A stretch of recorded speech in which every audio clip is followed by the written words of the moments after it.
Okay,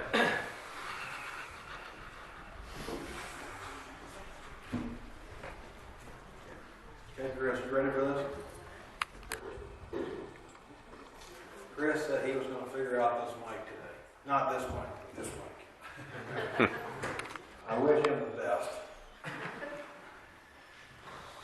So, Brad started a problem this morning, so I'm going to ask you a question. And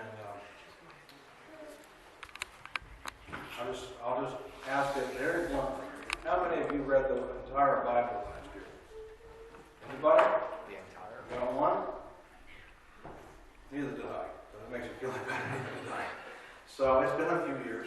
So a couple of weeks ago when I was praying and reading and thinking through these things, I was kind of convicted it was time to do it again. Read the whole Bible in one year. And as my wife would tell you if she was still, she might be coming back in the room, I don't know. If I do something, I do it all the way. None of this half-hearted stuff. And so, while I was getting the Bible reading plan together, I'm thinking, that takes an awfully long time. 365 days.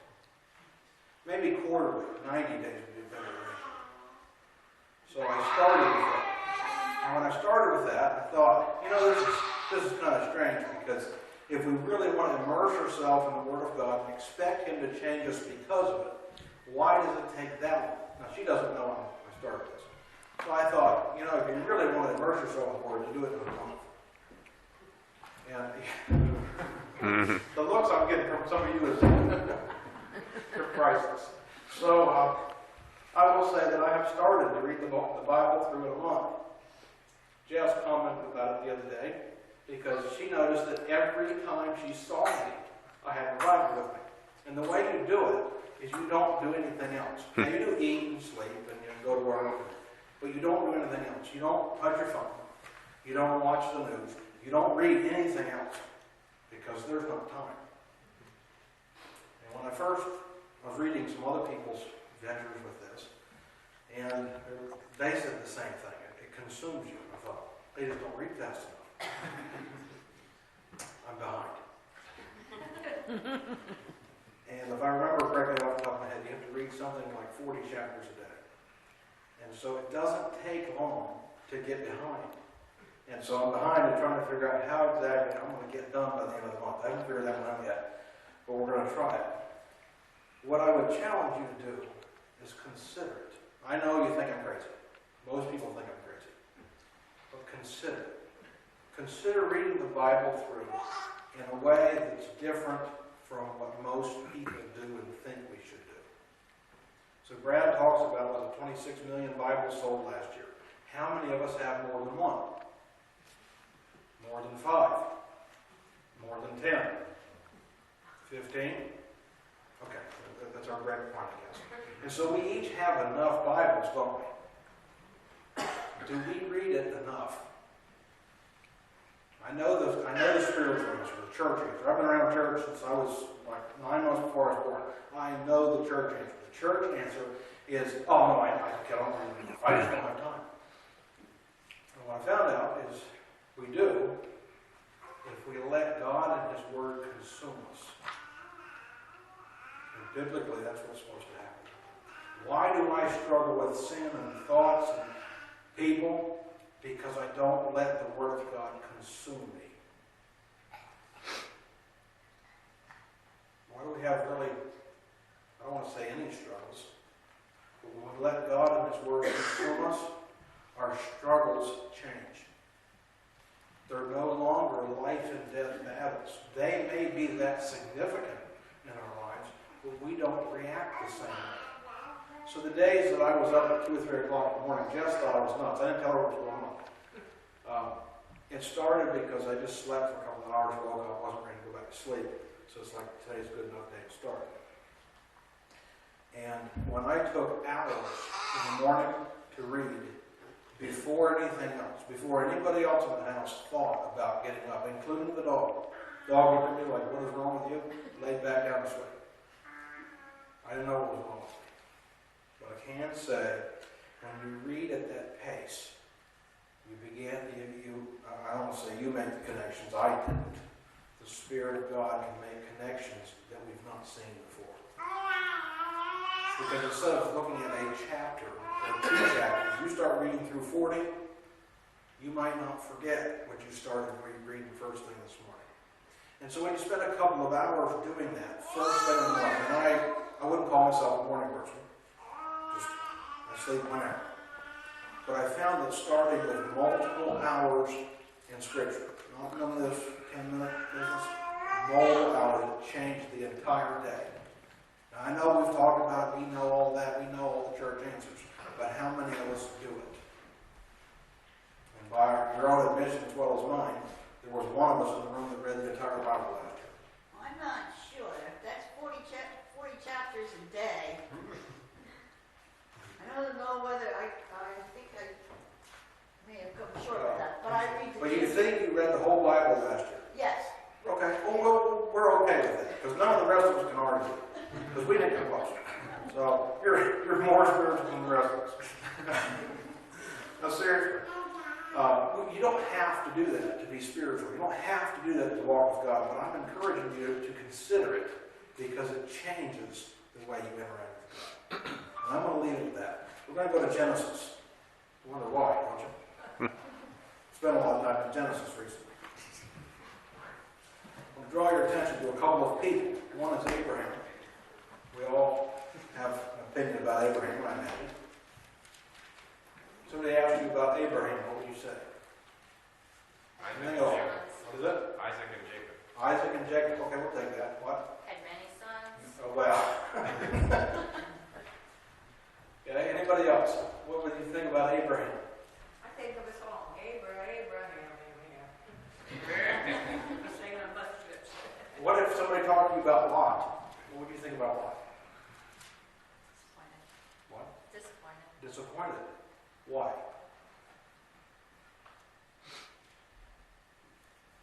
Because he was selfish. Selfish. Fair, I wouldn't argue with that. So I think we would all agree that there's a difference between the two men, wouldn't we? Might I suggest that the difference between the two men is how much they allowed God and His Word to consume them? Just stop there for a minute. We're going to go to the text. Start with Genesis 12. We're going to jump around a little bit. I know I like to pick one text and stay there, but we're going to work through about 6 chapters. Hey, if I can read 40 in a day, we can go through 6 in a few minutes. Genesis 12, 1 through, I think it's 4. Now the Lord said to Abram, "Go from your country and your kindred and your father's house to the land that I will show you, and I will make of you a great nation, and I will bless you and make your name great, so that you will be a blessing. I will bless those who bless you, and him who dishonors you I will curse, and in you all the families of the earth shall be blessed." So Abram went as the Lord had told him, and Lot went with him. Abram was 75 years old when he departed from Haran. So what's the significance of this passage? Abram and Lot and family are living, minding their own business, and God shows up and says, "Abram, I want you to move." Now the struggle I would have with this is, where are we going, how far, what do I need to take, etc. What do you not hear from Abram? All of my objections. And probably some of you would have the same objections. So when God says you need to leave and do this, Abram says, "Okay, let's go." There's an immediate obedience here. And Lot went with him. Did he go with him because he immediately obeyed, or because that was the thing to do? I'm going to suggest he just was hanging out with Abram. Based on what we see in the succeeding chapters, I'm not going to guess that there's a huge obedience in Lot's life, but we'll leave that alone for now. Genesis, I'm going to summarize a few of these things. 13. This is after they've been to Egypt, they moved back. Abram and Lot are together. They don't have enough land between them. And Abram says to Lot, "There's too many of us together. We're fighting too much. Pick a place, I'll go the other direction."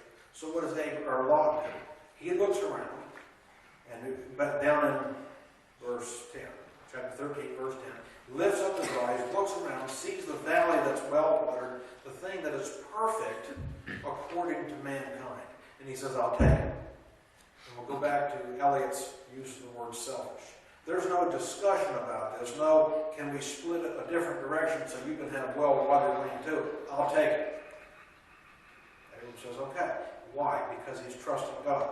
He trusted God from the time he was called to leave. He was trusting God. Again, you go there, I'll go there. No problem. So when Lot decides to settle, let's go down to verse 11. So Lot chose for himself all the Jordan Valley, and Lot journeyed east. Thus they separated from each other. Abram settled in the land of Canaan, while Lot settled among the cities of the valley and moved his tent as far as Sodom. Now the men of Sodom were wicked, great sinners against the Lord. I know what the church answer is here too. You know what it is? Well, I have to live among those people. We're called to be missionaries. I got to live like they do so they can understand me when I talk to them about the Word. I have to have an experience so I can connect with them. I know I'm adding some ideas to the text here, but just keep that in mind as we talk about what Abram did. Verse 14, the Lord said to Abram, after Lot had separated from him, lift up your eyes and look from the place where you are, north, south, east, and west. For all the land you see I will give to you and your offspring forever. It didn't matter that he didn't have the most desirable place because God is leaning back on the promise in the beginning of chapter 12. If you follow, when I say go and you go, I will give you a great name. I would guess that he's had a great name. Among all the people ever in history, Abram's got to be in the top 10. Would you agree? He's got, apart from Jesus and Paul and a couple others, he's probably in the top 5. I'll give you a great name. I will give you a great nation, a multitude of descendants, and I will bless the entire world through you. That's the guarantee from God. I will do these things, but you need to go. Go, and this will happen. He is banked on every word that God has given him. So when he comes here, God says, I'm going to fulfill it here. He's okay with it. Verse 14, or chapter 14. We're not going to read 14. You can read that on your own. 14 is where the kings of the region decided to fight one another. Lot got caught up in it and was taken away. Lot and everything he had. Abram hears about it, so he gets his few fighting men together, 318, and they go after them to rescue Lot and bring him back. So we see the blessing of God again on Abram, his ability to protect his nephew. He does so. He's righteous. He's just. All the good things we think about Abraham, we continue to see in every verse that comes up. Chapter 15. After these things, the word of the Lord came to Abram in a vision. Fear not, Abram, I am your shield. Your reward will be very great. Abram begins to argue. He says, well, I can't say he argues, I don't know what else to call it, but you've given me everything. You've cared for every need, and yet I have no children. God says, I'll take care of that too. Just chill. Okay. We'll trust God for that too. Now, chapter 16, we know all 16. This is where Abram screws up. You know why? If you had to guess why Abram screws up in chapter 16, what would it be? Thank you. See, I'm this far away, I can say. I wouldn't have been next to her because his wife messed up the plan and he obeyed. Now, I'm just joking. You can snicker. Or not. Chapter 17. We'll leave that one there. Chapter 17, beginning of verse 1. When Abram was 99 years old, the Lord appeared to him and said, I am God Almighty. Walk before me and be what? Blameless. What does that mean? Without blame. Without blame. Okay. What other words would you use to describe it? Righteous. Righteous. Okay. Anything else? When I use our word, integrity. This is completely pure. This isn't blameless in the sense that you're not wrong. This is blameless in the sense that someone cannot even make an accusation against you. That's how clean that is. That's what God is calling Abraham to do here. I am God Almighty. Walk before me and be blameless, that I may make my covenant between me and you, and and I multiply you greatly. God reiterates the covenant here as well. He gives them a new name, a father of many nations.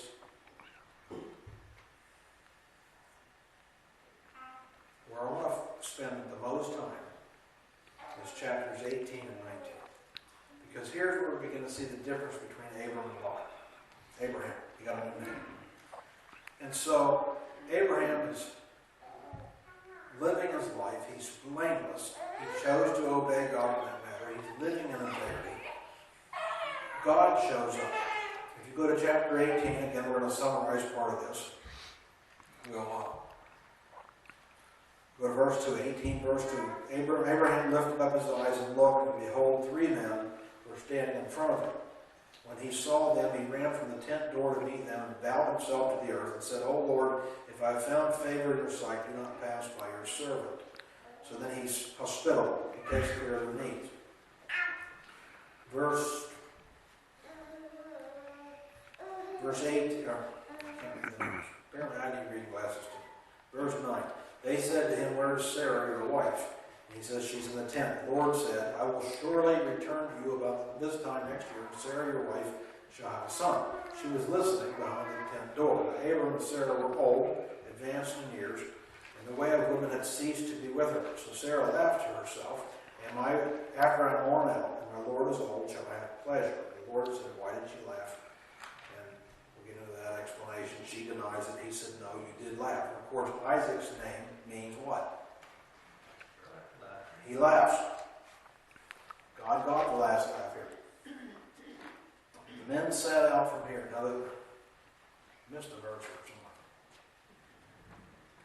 That's the problem with reading 40 chapters a day. Excuse me.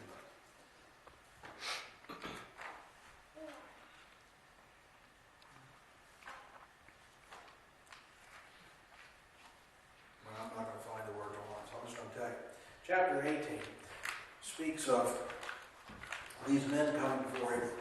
And what we find when you look more deeply in the text is most likely an incarnation of Christ with 2 angels in the presence of Abraham.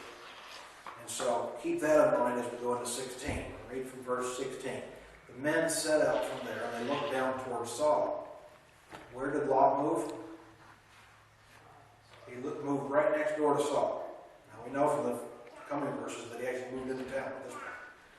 Abram went with them to set them on the way. And the Lord said, shall I hide from Abraham what I'm about to do, seeing that Abraham shall surely become a great and mighty nation, and all the nations of the earth shall be blessed in him.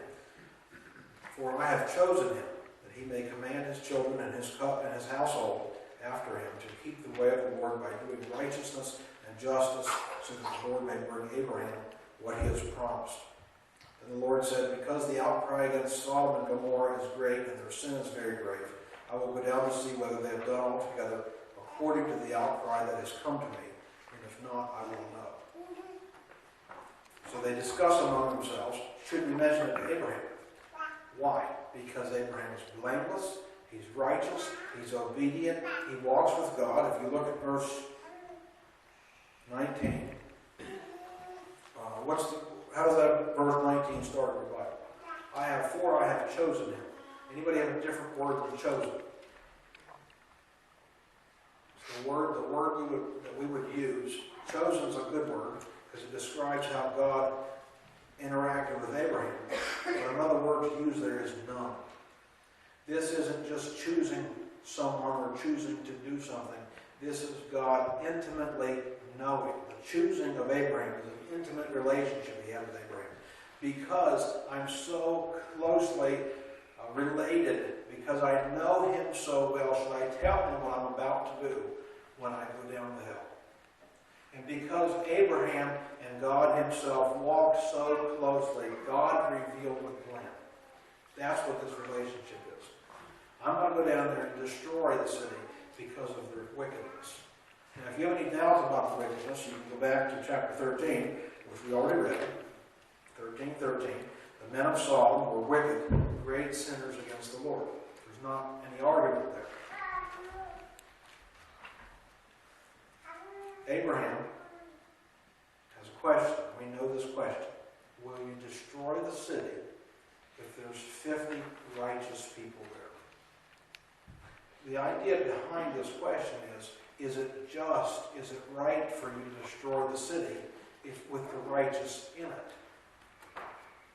Abraham and God are so close, he can ask these questions. He's not demanding an answer. He's not controlling. He's not abusing his relationship. He just has a legitimate question. And the closer we are with God, the closer we are with other people, the easier it is to ask tougher questions without violating the relationship. Does that make sense? I hope so. So Abraham approaches God and he says, is it really just? Does it reflect your character for you to go down and destroy this city if the righteous are in it? Will you spare it for 50? And God says, sure. And we know 45, 40, 30, 20, and 10. Why did Abraham do that? Because he was convinced there was some righteousness there. But by the time he got done, I think he knew that it wasn't them. Either way, if there's 10, because of Abraham, God will not destroy the city for the sake of 10 righteous. Chapter 19. Two angels came to Sodom in the evening, and Lot was sitting in the gate of Sodom. When Lot saw them, he rose to meet them, bowed himself with his face to the earth, and said, my lords, please turn aside to your servant's house and spend the night and wash your feet. Then you may rise up early and go on your way. They said, no, we will spend the night in the town square. So they turned aside to him. Oh, excuse me, I missed the line. No, we will spend the night in the town square. But he pressed them strongly, so they turned aside to him and entered his house. He made them a feast and baked unleavened bread, and they ate. But before they lay down, the men of the city, the men of Sodom, both young and old, all the people to the last man surrounded the house. And they called to him, called Lot, where are the men who came to you tonight? Bring them out to us that we may know them. And I hope this doesn't cause any offense, but there's not confusion on what this means. I have heard every possible explanation about this text. And sometimes when I'm discussing with people of different congregations, I can't help but say, you can't get there from here. My wife has heard that from me a lot. You can't be reading the same book I'm reading. The knowing here is a sexual knowing. It's not, hey, we want to meet them. But now we want to say hi. Now we want to visit. Now we want to know their names. This is a sexual knowing. Lot went out after, verse, what is that, 6? Lot went out to the men at the entrance, shut the door after him, and said, I beg you, my brothers, do not act so wickedly. Would it be wicked for people to say, hey, we want to meet you and know your name? We have to do that. No. Further, verse 8, he says, behold, I have 2 daughters who have not known any man. Do any question about what the knowing is here? I imagine not. I have 2 daughters who have not known any man. Let me bring them up to you and do to them as you please. And as far as I'm concerned, this is where you need a second amendment. But I don't know if I'm allowed to say that here or not. So I just leave it there. I'm not giving my daughter to anybody, at least not anytime soon. Do to them as you please. Only do nothing to these men, for they have come under the shelter of my roof. But they say, stand back. And they said, this fellow came to sojourn, and he has become the judge. Lot has become the judge. He is telling us what is right and wrong in our town. He's moved in from someplace else, and he is trying to teach us. He's trying to tell us what's right and wrong. They pressed hard against the door. Now we deal worse with you than with them. Then they pressed hard against the man Lot, drew near to break down the door. But the men reached out their hands and brought Lot into the house with them and shut the door. They struck with blindness the men who were at the entrance of the house, both small and great, so that they were themselves out groping for the door. Then the men said to Lot, have you anyone else here, sons-in-law, sons, daughters, or anyone else in this city? For we are about to destroy this place, because the outcry against his people has become so great before the Lord, and the Lord has sent us to destroy it.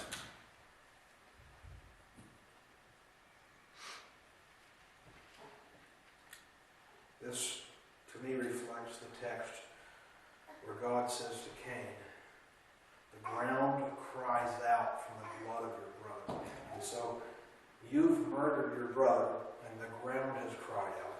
Here we have the sin of the people crying out to God. He cannot remain holy and not bring judgment and punishment.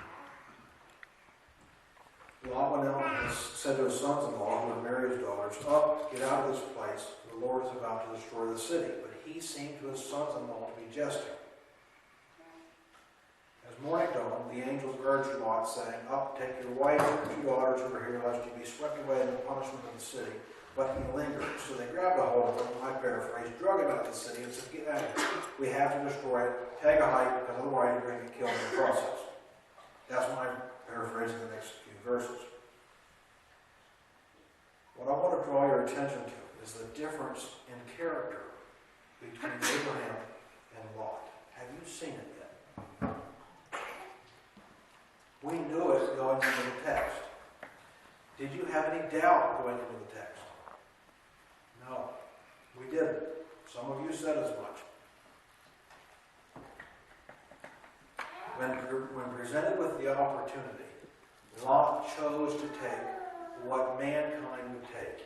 The well-watered valley, everything's perfect, it looks nice, and he camped right next to the wicked city. And the reason we know that he knew it was wicked is because it was in chapter 13. When he moved right next to Sodom, he knew what he was getting into.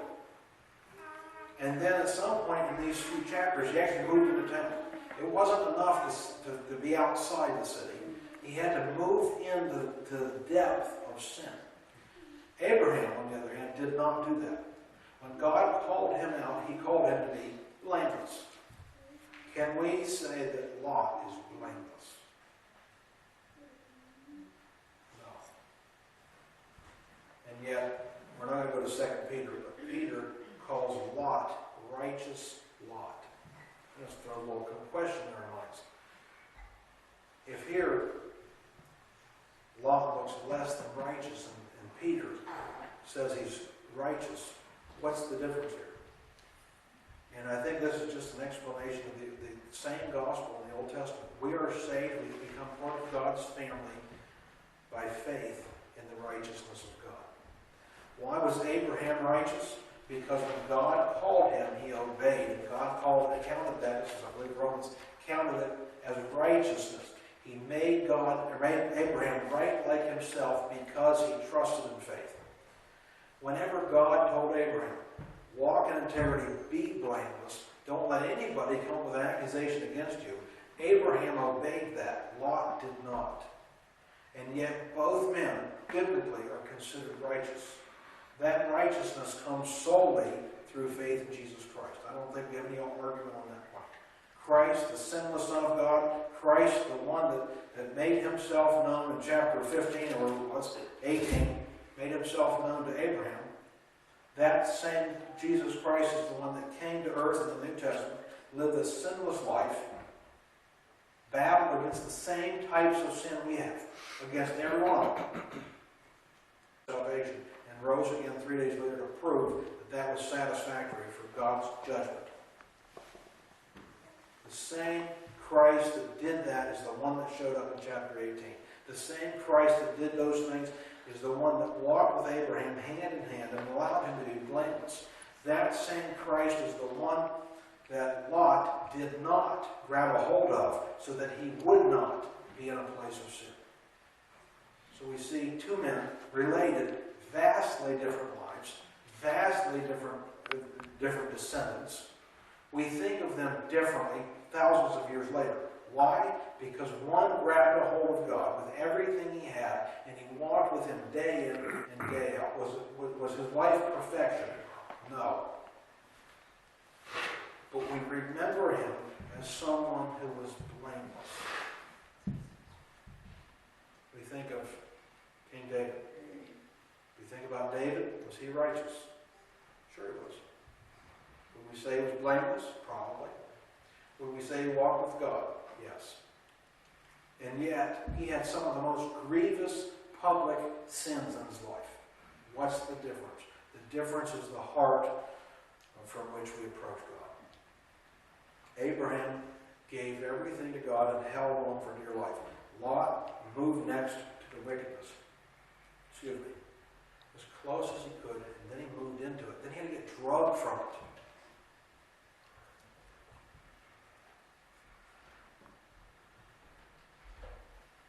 When he was being drugged from it, God, Christ, and the angels said, run to the hills. Lot said, oh no, I can't do that. Because disaster will overtake me there. Can I run over to this little town? Okay, just get out of here. Otherwise you're going to die. Lot could be righteous by trusting in faith, but he couldn't be bothered to walk day in and day out and hold dearly to everything that God had commanded. You see the difference between the two men? The reputation's different, the descendants are different, the way they blessed or God blessed other people is vastly different. Go down to 29. God has destroyed the cities. Verse 29, so it was that when God destroyed the cities of the valley, God remembered Abraham and sent Lot out of the midst of the overthrow, and he overthrew the cities in which Lot had lived. Why did God spare Lot?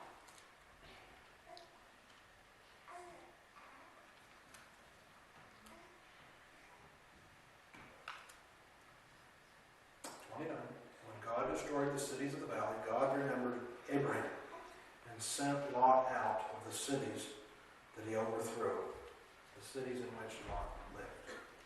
Why did God spare Lot? Because of Abraham. If there's 50 righteous, 45, 40, 30, 20, and 10, and there might have been 4. Might. Why do I say that? Lot, his wife, and his 2 daughters. Lot's life was so, well, the word we would use is carnal. That's from, I think, from Paul in the New Testament. That when he went to his sons-in-law, or proposed sons-in-law and said, God's going to destroy the city, we need to get out, they laughed. He walked so closely with the world that the world knew he wasn't serious about the things of God.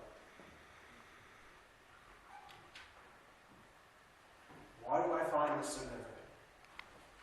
Because we can't be bothered to read the Bible here. I'm not saying we don't read it at all. And I'm not saying you have to read it all the way through in the year. But I'm going to guess, if we were honest about it, I know we all say we don't read it enough.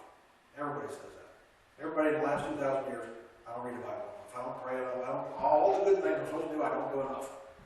And that's precisely why we are not blameless the way Abraham was blameless. That is precisely why we're not blameless like Noah was blameless.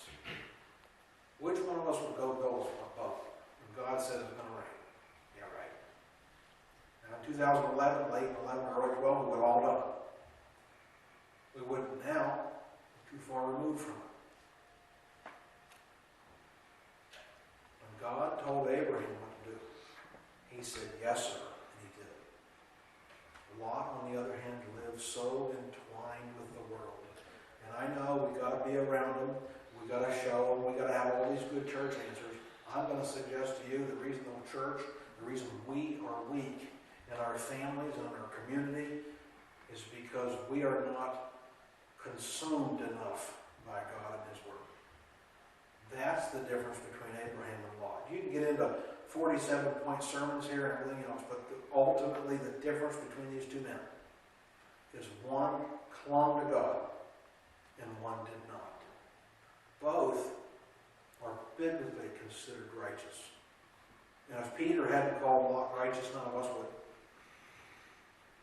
So it leaves us with this one question. Which one of them best represents me?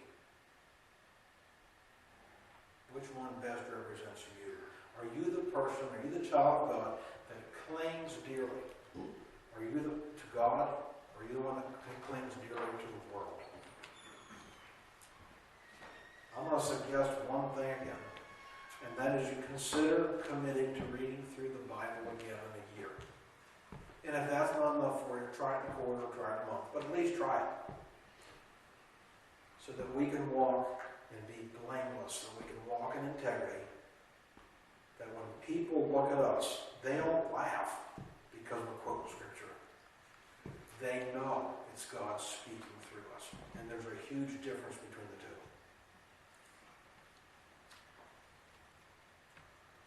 It was Abraham's righteousness, not that saved Lot, not eternally, but it was Abraham's righteousness and his relationship with God that caused God to spare Lot. Otherwise, he would have sat there and been destroyed because their righteousness wasn't evident. Let's pray. God, we thank you for your word. We thank you for your example through Abraham. And I ask that today we would commit to being blameless. This call that you've given to Abraham is not just for Abraham. It's been through every righteous person in all of history. Every righteous person in Scripture, we see that you have called them to be blameless. You called Abraham to be blameless and Noah, right on down through the Scripture. And you have called us to be holy and blameless as you are. We can easily feel convicted and attempt to repent for not being spiritual enough, but I think we would all agree that we are not. So I ask that today we would commit to being blameless before you. We don't need to be blameless before somebody else. And I ask that we would move from the place where Lot is to the place where Abraham is. You have called us to do so. You will empower us to do so. It just requires us to immerse ourselves in your word and in your spirit. I ask that you would draw us to that place and not let us sleep until we've done so. May you bless the time to follow in the day, assuming you give it us. In Jesus' name we pray. Please stand and